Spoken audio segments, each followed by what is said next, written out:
রেখেছে, কতক্ষণ ঠিক কিনা? শুনেন, যারা এনডিএকে ভয় পান আজকে কান খুলে শুনে যান। আফগানিস্তানে রাশিয়া যখন আক্রমণ করেছিল 12 বছর পর্যন্ত বুলেটের হামলা করেছে, অ্যাটম বোমের হামলা করেছে, পাহাড় উড়িয়ে দিয়েছে, কিন্তু আফগানিস্তানের প্রাকৃতিক সৌন্দর্যকে বিনষ্ট করতে পারে নাই, নষ্ট করতে পারে নাই, ঈমান হরণ করতে পারে নাই। ঈমানদারদের ঈমান হত্যা হয়েছে। লেজ গুটায়া কুত্তার মতো কুত্তা পিটাকে পালাই করতে রাশিয়া বাধ্য হয়েছে, কথা বলতে কিনা? শেষে জঙ্গি দমনের নাম দিয়ে আমেরিকার লাল কুত্তারা আইছে কি আইছে না?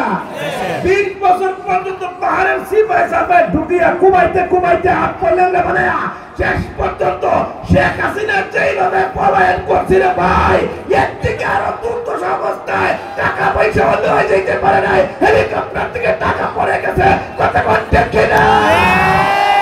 কথা জায়গা হবে না। ভারতের চিন্তাধারা করো, দালালদেরকে বলে, নাস্তিকদেরকে বলে, ওরা সাংবাদিকদের বলে, সাবধান হয়ে যাও, সাবধান হয়ে যাও। বাংলার 20 কোটি জনগণ যদি রোগে দাঁড়ায়, ওই ভারতের লাল কুত্তারা এদেশ থেকে পলায়ন করার সুযোগ পাবে না।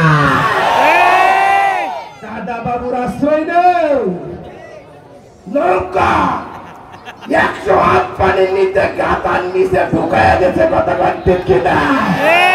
কোথায় যাইবা? তোমাদের আম্মা জানলে তো বিদায় দিয়ে দিছি।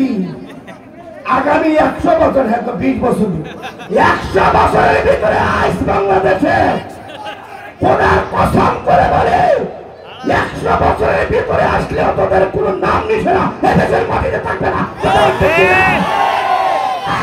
এদেশে বাবায় কেরাম থাকতেন, এই নাস্তিকদের টাকা হতে পারে না। 1 বছর ছিলাম কারাগারে, আমি ছিলাম 1 বছর। এই শেখ হাসিনা, এই নদী আমাকে 1 বছর কারাগারে রেখেছিল। 7,500 আলেম তালেবানকে কারাগারে রেখেছিল। আমাদের খেয়ে রাখছিল, সন্ত্রাসী টঙ্কা দিয়েছে। আমরা কি দঙ্গে? আমরা কি সন্ত্রাস? কেস ফাইলের মধ্যে লেখা আছে আমরা নাকি সন্ত্রাস। জীবনে গাড়ি ভাঙচুর করে নাই, আমার নামে গেছে আমি নাকি গাড়ি ভাঙচুর করেছি। ককটেল জীবনে দেখি নাই, আমি বলে ককটেল ফুটাইছি। আমার যখন আমি যেই দিন আল্লাহ মামুল হক সাহেবের থেকে যেদিন ফেরস্তা করেছিল সোনারগাঁ হোটেলে, সেদিন আমি ছিলাম আমার দেশে, আমার সম্মতির বিয়া পড়াইছিলাম। সেদিন আমি ঘটনাস্থলে ছিলাম না, কিন্তু আমাকে যে আমি রিসুল বন্ধ ভেঙ্গে খান খান করে দিয়েছি। সেই সন্ত্রাসী মামলা আমার নামে দায়ের করে একের পর এক 6টা মামলা দিয়ে আমাকে 1 বছর কারাগারের ভিতরে আবদ্ধ রেখেছিল। আমরা ভুলে যাই না, কথা বলতে কিনা? এই বাংলার মাটিতে উলামায়ে কেরাম থাকতে তোমাদের ঠাই এদেশের মাটিতে হবে না, হবে না, হবে না। সাবধান, যতই নাটক করো না কেন, ওই ইসকন বাবারা তোমাকে রক্ষা করবেন। ইসকনের দালালরা শুধুমাত্র হেফাজতে ইসলামের কর্মে যদি তারা চায়, উলামায়ে কেরামের নেতৃত্ব যে সকল তাওহীদি জমাত আছে, এরা যদি রুখে দাঁড়ায়, ইসকনকে দেশের মাটিতে 1 ঘন্টার ভিতরে হত্যা করে দেওয়া হবে, কথা বলতে কিনা? পৃথিবীর মানচিত্রে ইসকন নামক কোন সংগঠন থাকবে না। কিন্তু আমরা সন্ত্রাসী বিশ্বাসী নয়, আমরা শান্তি কামনা প্রিয় মানুষ। আমরা শান্তি চাই, ইসলাম শান্তির ধর্ম।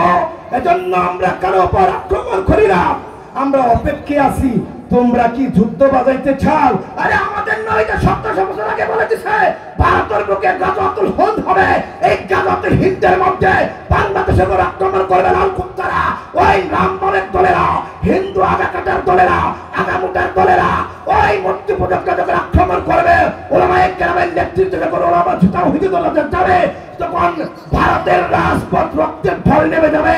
এমন কোন রাস্তা থাকবে না যেখানে রক্ত হবে না, রক্তকরণ হবে, পায়ের হাঁটু পর্যন্ত রক্ত হবে, কিন্তু শেষ পর্যন্ত পতাকাটা মুসলমানদের হবে। সুবহানাল্লাহ, জয় জয়ের মালা মুসলমানরা ছিনিয়ে আনবে।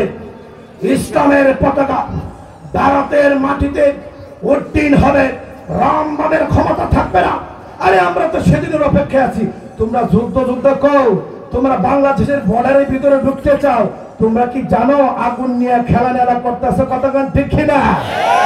বাংলাদেশে ঢুকবা বাতিলের ফুটের করে ছোলার মধ্যে ঢুকায়া একদম আগুন দিয়ে পুরো শেষ করে দিব, মাটির নিচে ফুটে ফেলবো।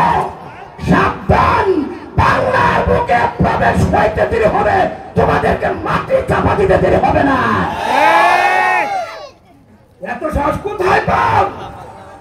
अरे हमारे पाकिस्तान भाईरा तो बोले चाहे भाई बांग्लादेश हमारा भाई है, बांग्लादेश के इंसान हमारा भाई है, और हमारा यतीम बोमा भी बांग्लादेश के लिए है।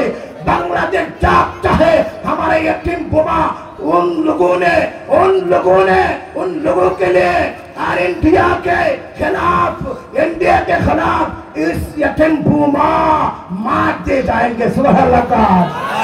अरे তোমরা আমাদের বিরুদ্ধে কাজ করবা আর বাংলাদেশের সাথে দীর্ঘদিন পর্যন্ত পাকিস্তানের একটা বৈরিতা ছিল, শত্রুতা ছিল।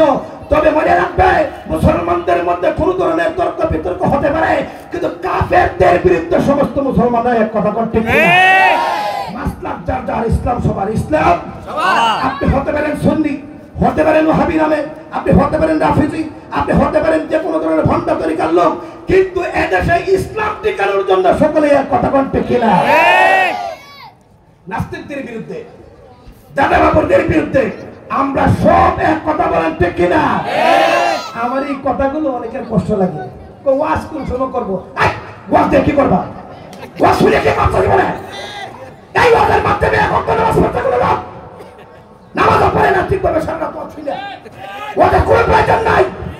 আগে জাহাদি চপ্পা অর্জন করা, ইমান ঠিক করা, ইমান যদি ঠিক থাকে মুনাফিকের মতো সে দেয় কোনো লাভ নাই।